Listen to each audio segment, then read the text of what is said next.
गर्मियों के मौसम में एक गांव में सभी गांव वाले अपनी अपनी छतों पर लेटे हुए थे। चांदनी रात थी और ठंडी ठंडी हवा चल रही थी। उसी गांव में नमन अपनी पत्नी और बच्चों के साथ रहता था। नमन का बेटा राजू चांद की ओर देख रहा होता है और नमन से बोलता है, पिताजी, ये चांद रात में चांद होता है और दिन में सूरज क्यों बन जाता है? बेटा, चांद और सूरज दो अलग अलग चीजें हैं। सूरज दिन में निकलता है और चांद रात में, समझे? चलो अब सो जाओ, रात काफी हो गई है, मुझे भी सोने दो, कल काम पर जाना है। ऐसा कहकर नमन सोने लगता है, लेकिन राजू को नींद नहीं आती और वो चांद को देखता रहता है। थोड़ी देर बाद चांद का रंग बदलने लगता है और वो लाल रंग का हो जाता है। ये देख राजू नमन से बोलता है, पिताजी, पिताजी, चांद का रंग बदल गया है, देखो देखो वो लाल हो गया। क्या है राजू, सोने दे मुझे। ना तो खुद सो रहा है और ना मुझे सोने दे रहा है। क्या हुआ, क्या बात है? राजू डरते हुए चांद की तरफ इशारा करता है।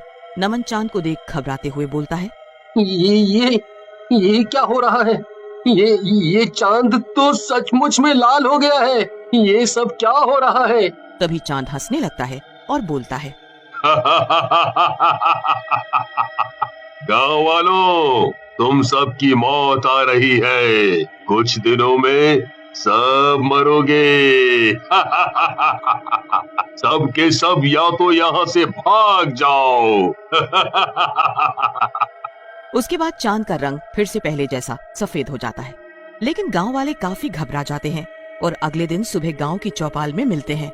नमन भीमा से बोलता है, भीमा भैया, कल देखा आपने, चांद का रंग बदल गया था और वो हमें मारने की भी धमकी दे रहा था। पता नहीं क्या हो रहा है ये सब कुछ।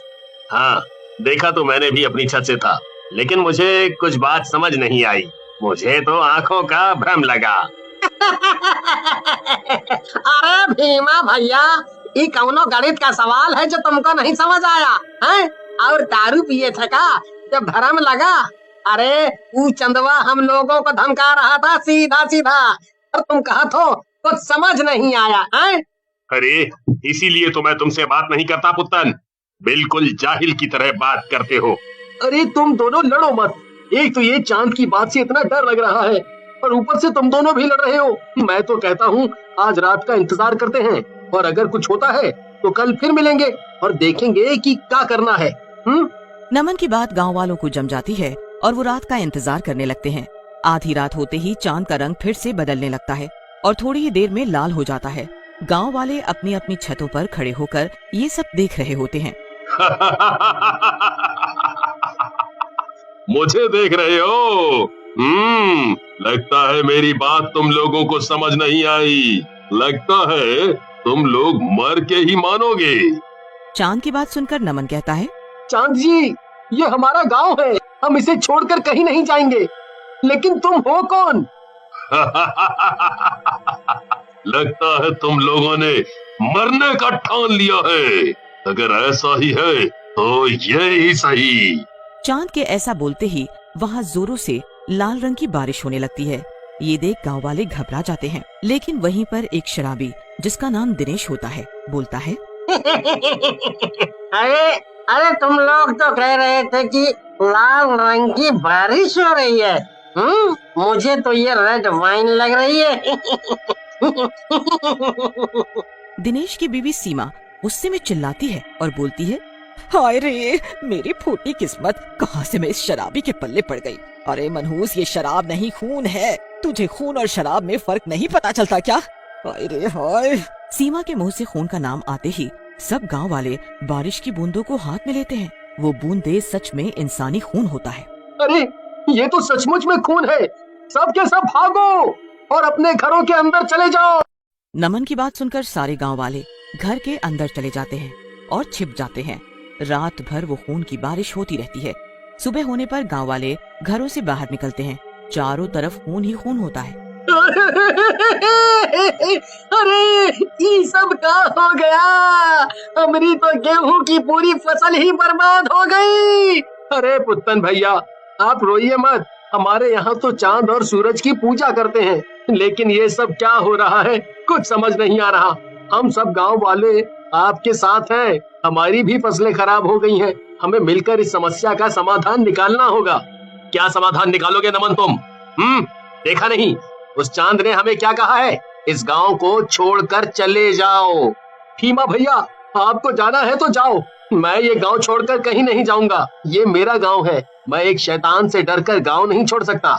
ऐसा कहकर नमन वहाँ से चला जाता है। रात होते ही वही खूनी चांद फिर से निकलता है और बोलता है, तुम गांव वाले लगता है ऐसे नहीं जाओगे। अगर ऐसा है तो मरो फिर।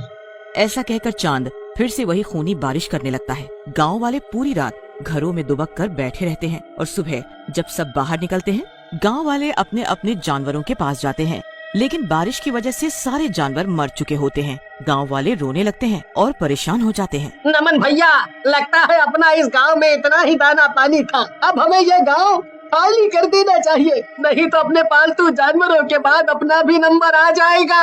हाँ। ऐसा कहकर भीमा और उसके पीछे सभी गांव वाले वहाँ से चले जाते हैं। तभी नमन का बेटा राजू वहाँ आता है और नमन से कहता है, पिताजी, मुझे आप पर गर्व है। आप सचमुच में बहादुर हैं। मैं आपके साथ ही रहूंगा। राजू की बात सुनकर नमन को हिम्मत आ जाती है और वो गांव से दूर एक जंगल में एक साधु बाबा के पास जाता है। साधु बाबा नमन को देखकर मुस्कुराने लगते हैं और बोलते हैं,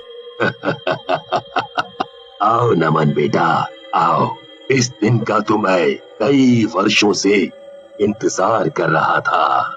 बाबा, आप मुझे कैसे जानते हैं? आप और मैं तो पहले कभी नहीं मिले। नमन बेटा, मैं तो तुम्हें तुम्हारे पिछले जन्म से जानता हूँ। ये सब जो हो रहा है तुम्हारे पिछले जन्मों का परिणाम है। दरअसल तुम पिछले जन्म में इस गांव के राजा थे और ये चांद रूपी शैतान जो है वो दूसरे राज्य का राजा था। लेकिन बाबा, अगर ये मर गया था तो ये चांद कैसे बन गया? लगता है नमन बेटा, तुमने मेरी पूरी बात नहीं सुनी। अरे, ये तांत्रिक शक्तियों में निपुण था और इसने अपनी तंत्र विद्या से चांद को बंदी बना रखा है। लेकिन बाबा, अब हम इससे कैसे निपटेंगे? अगर ऐसे ही रहा तो ये सबको मार डालेगा। बेटा, उपाय तो है लेकिन बहुत कठिन है। बाबा, कुछ भी हो, मैं लोगों की जान बचाने के लिए कुछ भी करूंगा। बेटा, तुम्हें अपने बेटे राजू के अंदर मेरी आत्मा को जाने देना होगा, क्योंकि चांद के पास जाकर ही उस शैतान को मारा जा सकता है। नमन के हाँ करते ही साधु बाबा अपने प्राण त्याग देते हैं और उनकी आत्मा नमन के साथ जाती है। रात में चांद गांव में फिर निकलता है। नमन छत पर राजू के साथ खड़ा होता है, लेकिन तभी साधु बाबा की आत्मा राजू के अंदर प्रवेश कर जाती है और नमन को दूर धक्का दे देती है। दुष्ट शैतान, नमन को तू छू भी नहीं सकता। आज तेरी मौत पक्की है। ऐसा कहकर राजू चांद के मुंह के अंदर घुस जाता है। चारों तरफ जोर से रोशनी होती है और बहुत जोरों से बिजली कड़कती है। जब रोशनी हटती है तो शैतान की लाश नीचे पड़ी होती है और राजू बेहोश होकर नमन की गोद में गिरता है और सब गांव वाले भी वापस अपने गांव आ जाते हैं।